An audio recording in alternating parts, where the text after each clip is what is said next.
We're excited to hear from Sandra and her knowledge in this field. Sandra Sims Williams, good morning. Good morning, Roy. I like the way you say that. Say that again. Sandra Sims Williams. Let's get hey post creative team. Let's get that on loop for Sandra so we can give her a little meme for her TikTok. Sims Williams. There you go. There you go. Sandra, thank you so much for being here. Obviously, you know, this is really fun for me because I came into the marketing industry about 11 years ago, and you know, I've been trying to rack my brain since I knew you were going to be here, who the individual was, but like literally one of the first 7 or 8 names of an executive in the industry that I've ever heard was yours. And it's just a real honor to be here. Throwing around legendary status, I think GOAT has become a lot of like, people throw that. My son the other day named a first-year wide receiver a GOAT. And I said, wait a minute, let him play a little bit. But I think it would be very apparently proper in this scenario. So I'm very excited personally to have you on. Thank you very much, Gary. It's nice to be here. I've actually heard about you too. I've followed you a little bit. You're a little wild. I like that. A little wild. Roy was saying that a little bit earlier. A little wild, a little different, but you know, good intent and like hard work and good stuff like that. And you know, innovation always gets considered a little wild for sure. Absolutely. You know, I wanted to ask this earlier, so I'm going to go right into this. I think a word that has just completely pierced me during this last 100 days from a social standpoint, because I've always thought about it from a business and a parenting standpoint, is accountability. Mm-hmm. You know, you know, your perspective on that word during these times. Obviously, you had with Publicis, you had such a major organization, such an important role there, and the ad land is not necessarily the greatest when it comes to D&I and things of that nature. So I'm sure you had, you know, plenty of challenges and opportunities to make big change. But what about that word? What about that word accountability? Well, you know, I believe that you have to start with looking at an organization from the representation, from the top to the bottom. That's accountability. When the optics really do matter. The optics. I agree. And looking at your metrics. So now I'm at Nielsen, where measurement is very important. That's what they do. That's how they, you know, just get up in the morning, they're measuring. So it's about making sure that although I will say, for me at Nielsen now, there's a new type of accountability because they start meetings talking about people. And they're asking for their managers and leaders to create opportunities for diverse associates, because, you know, you can bring them in all day long, but if they do not have the opportunities to grow, then so what? So managers are asked to be checking in. How are you doing on your team? How diverse is the team? Who got promoted and who got hired? So the managers and leaders are being asked to be accountable. We're also accountable to the board. I have my first board meeting on tomorrow. I'm testing myself right now. Okay, so I have to get level here. Mm-hmm. So it's about HR reviews. We are definitely about people first. And the executive leadership they have we tie their executive incentives to the leader's team. They have to have team goals, diversity goals. Each member of the executive team must also actively be involved with our ERGs. And the associates have to show D&I contributions in their review, their performance review. So they go pretty deep, and I appreciate it. We also have, when we talk about measurement, we have an inclusion index, an employee survey that also gives us indications of whether or not, you know, we're really doing this truthfully. So that's accountability. I understand. Right.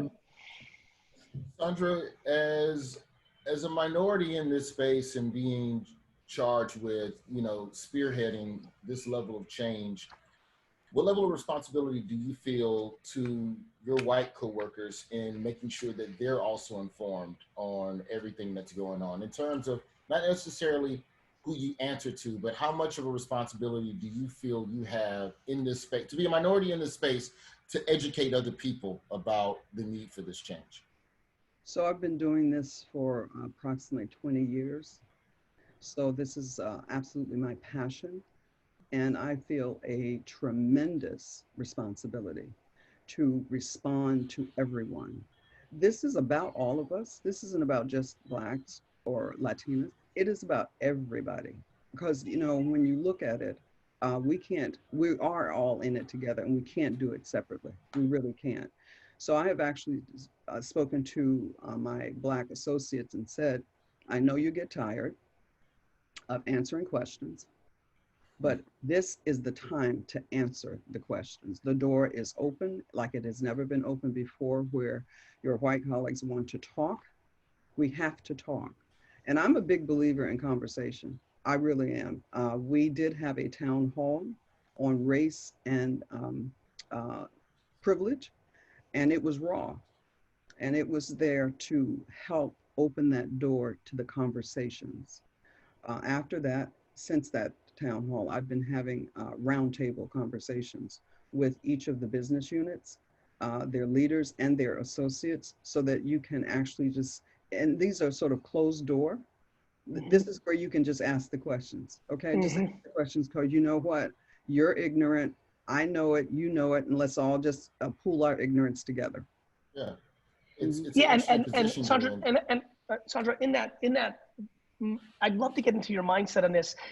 In that, you know, when somebody hears you're ignorant or things of that nature, people are just defensive by nature across the board. As it's a human conditioning across the board.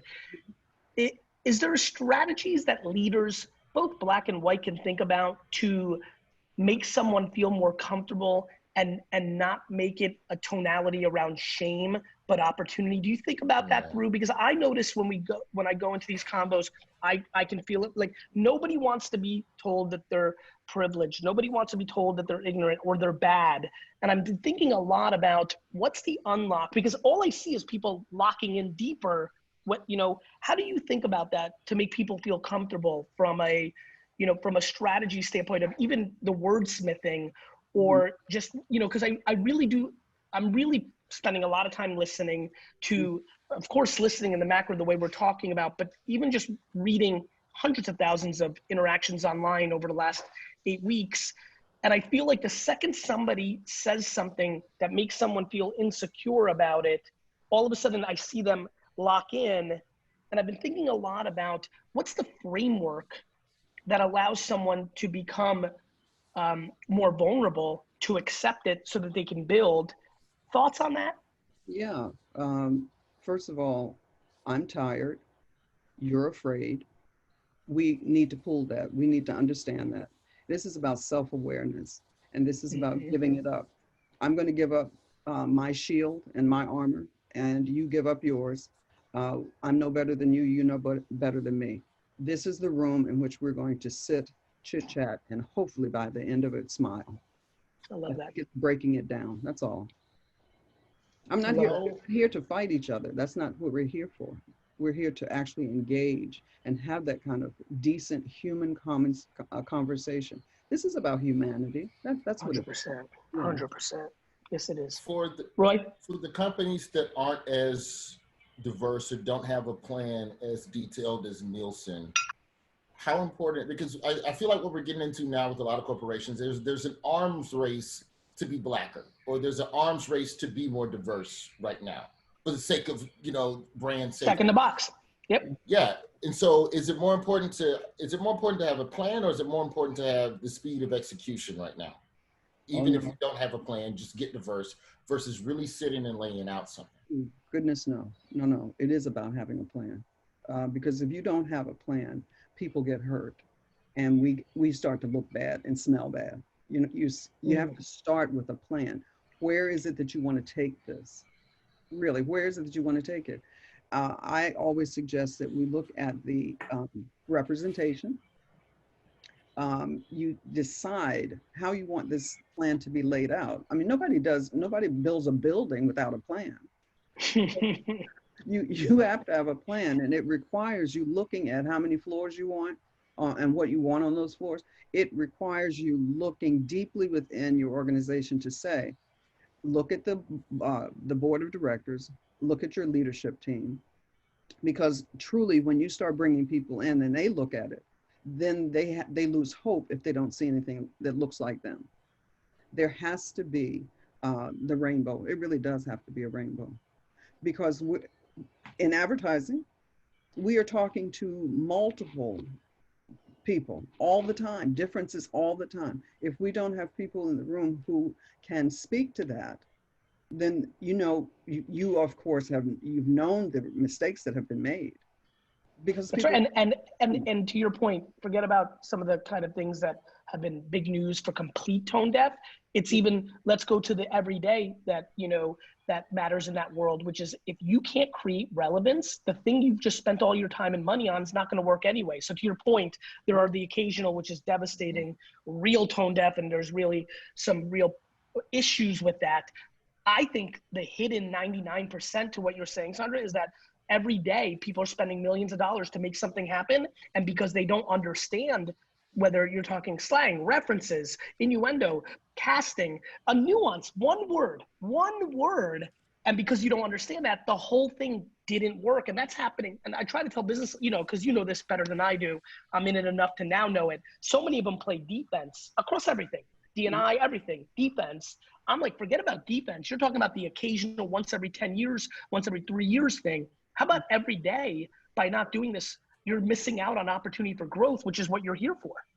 Yeah, and the other piece I wanted to make sure is that even though we sprinkle the room with people that are different, if the landscape does not afford me opportunity to be better, do better, and be supported, and that requires that you have programs. When I arrived here at Nielsen, it was interesting. They had a program called Diverse Leadership Network, and it was really a mini MBA style program for our diverse associates. And the interesting piece for me is that they gave them opportunities, they mentored them, they gave them high profile assignments. They had a coach.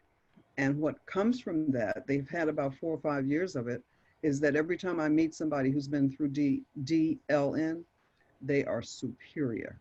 So you have to equip people to be able to navigate these organizations that they go in. You can't just hire people and think that it's going to be magic. It's not. You have to support them. That's what's called equity. Yeah. Mm-hmm. Mm-hmm. What are some ways? Please. What are some ways? I guess lastly, I'm not sure how much time we have, but 2 minutes. But you got it right.